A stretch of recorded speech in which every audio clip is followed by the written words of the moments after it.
Wystv-So.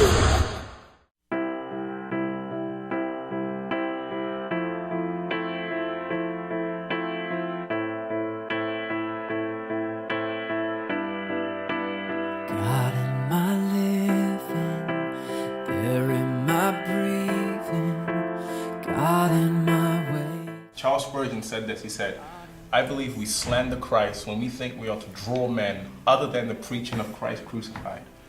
Your brother Wystv-So, and this is don't waste your stage. And I believe that there are three ways that we young ministers, older ministers, singers, rappers, dancers, speakers can waste our stage. One is to give an inadequate gospel.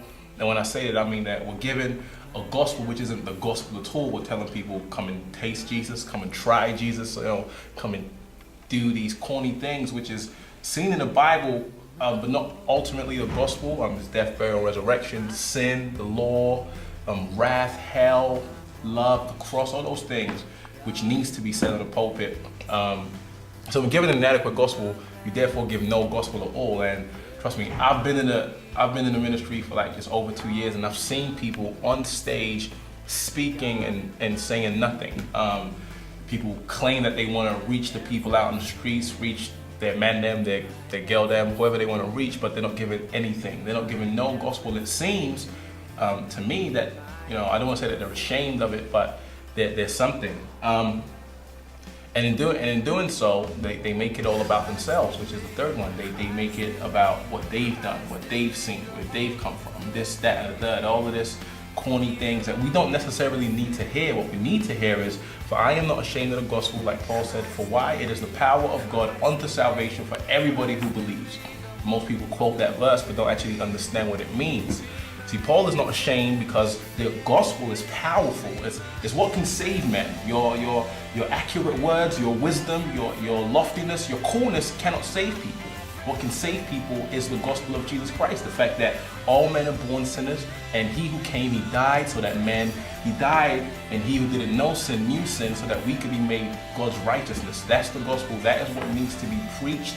That is what needs to be said on stage. And most people, they have an opportunity to speak to hundreds, sometimes thousands of people, and it seems that they waste their stage. God has given them an opportunity. He's giving it to you on a plate, and he's saying, "Yo, go feed my sheep, feed the people, draw the net, and pull the net out, let people come to me." And what we need to do is actually give them the gospel, the truth. If people hate us, Jesus prophesied it. He said that the world's going to hate you because they hated me. Only God can draw people to him. We don't do anything. Our crafty lyrics. Paul said this, "I desire to know nothing but Christ and him crucified." That's all he wants to know. He just wants to know Jesus and him crucified, a stumbling block and foolishness to the world.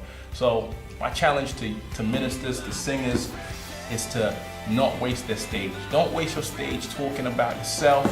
Don't waste your stage motivating us, because we don't really need self-motivation. We can get that from the world. We can get war lyrics, like most of the rappers and garage MCs. We can get that on Channel U, on Westwood. We can get that on MTV Base, on Choice FM. We can get that.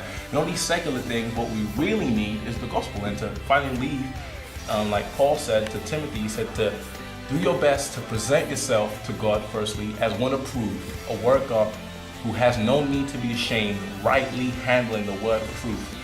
So get into your Bible, don't waste your stage, and give people the gospel. They need it. They're dead men walking, children of wrath, enemies of God, who need to hear about Jesus Christ. We don't need to hear about you ultimately. We need to hear about him. Him and him alone is what we desire and who we need to know. That's me. Don't waste your stage.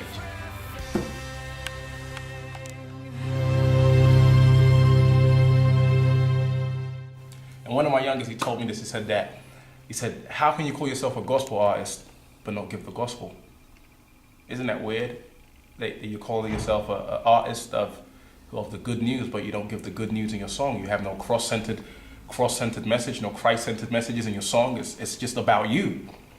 We need the gospel, people. So if you're a gospel artist, make your songs based around the gospel. We want to leave thinking about Jesus Christ, not about you.